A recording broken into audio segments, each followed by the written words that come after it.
Sirih berlipat, sirih pinang, sirih dari Pulau Mutiara. Pemanis kata, selamat datang. Awal bismillah, pembuka bicara. Assalamualaikum warahmatullahi wabarakatuh. Yang dihormati Puan Nurul Atika Suhada selaku pensyarah bagi kursus LMCR 1272 Komunikasi Lisan dalam Bahasa Melayu. Saya Ani Afan bin Azizan yang memegang nombor metik A180556.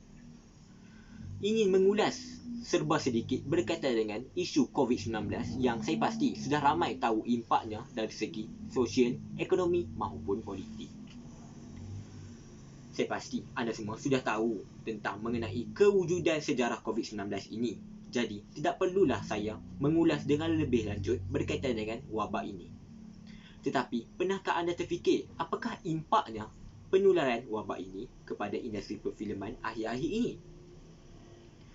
Yang di mana bidang ini amat terkesan tidak hanya dalam negara maupun di luar negara. Bidang perfilman merupakan salah satu cabang dari segi sektor hiburan di dunia ini.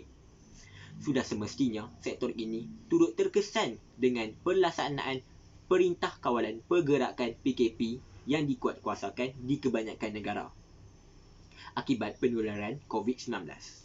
Sebelum kita menyelam dengan lebih lanjut, marilah kita tahu mengenai sejarah bidang perfilman. Menjelang 1918, sektor industri filem Eropah yang terganggu akibat Perang Dunia Pertama, Hollywood telah menjadikan dirinya sebagai pengeksport filem terkemuka di dunia dengan cabang pengedaran di Amerika Selatan, Australia, Timur Jauh dan Eropah. Filem yang pertama dicipta pada tahun 1888 yang bertajuk Rang He Garden Scene, arahan Louis Lee Prince.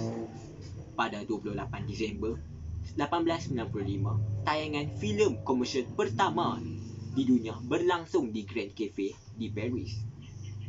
Filem ini menggunakan projek kamera bernama sinematografi.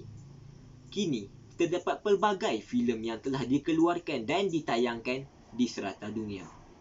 Jika dipikirkan semula, apakah impak COVID-19 ini terhadap industri perfilman? Ekoran Kawalan Perintah Pergerakan yang dikuatkuasakan.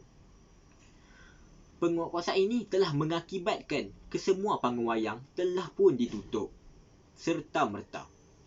Hal ini kerana Perintah Kawalan Pergerakan ini tidak membenarkan sebarang sektor hiburan untuk dijalankan. Sekiranya dibuka sekalipun, sudah pasti tiada pengunjung yang akan pergi menonton ke panggung wayang kerana risau berisiko untuk bergejala. Hal ini memberi impak yang amat besar kepada syarikat-syarikat pembuatan filem kerana tidak dapat menayang ataupun mengeluarkan apa-apa filem ketika ini. Selain itu, ekoran penutupan panggung wayang ini telah menjejaskan jumlah kutipan filem tayangan. Pasti anda tertanya, apakah pentingnya jumlah kutipan filem dalam industri perfilman? Sesebuah produksi ini bergantung kepada jumlah kutipannya itu. Jika kutipan yang dimilikinya lebih daripada modal yang dikeluarkan, maka sesebuah produksi itu berjaya meraih keuntungan daripada filem yang dibuat.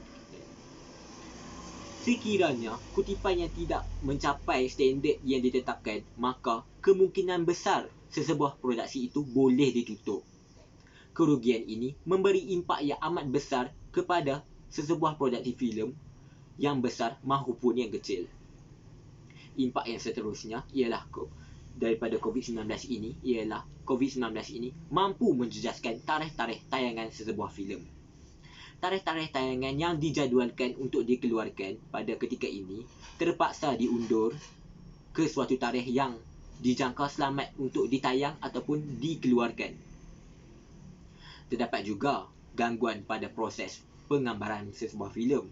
Terdapat banyak filem-filem yang terpaksa ditangguh proses penggambarannya kerana ekoran daripada Perintah Kawalan Pergerakan. Hal ini juga mengakibatkan pihak produksi terpaksa menanggung kos pembelanjaan yang tinggi dari segi peralatan yang disewa, bayaran pihak pelakon, pihak kru produksi dan banyak lagi. Apa yang saya harapkan bagi industri perfilman di dunia ini agar dapat bertahan sehingga wabak COVID-19 ini berlangsung pergi. Walaupun saya penyokong bidang perfilman ini, sebagai seorang pengguna, saya tidak mampu mengorbankan kesihatan saya untuk menonton filem-filem di panggung wayang kerana risau dijangkiti berisiko untuk mendapat COVID-19. Sebagai pengguna, kita hanya mampu mendoakan yang terbaik buat bidang perfilman ini untuk dapat berdaya tahan untuk akan datang. Sekian daripada saya, terima kasih.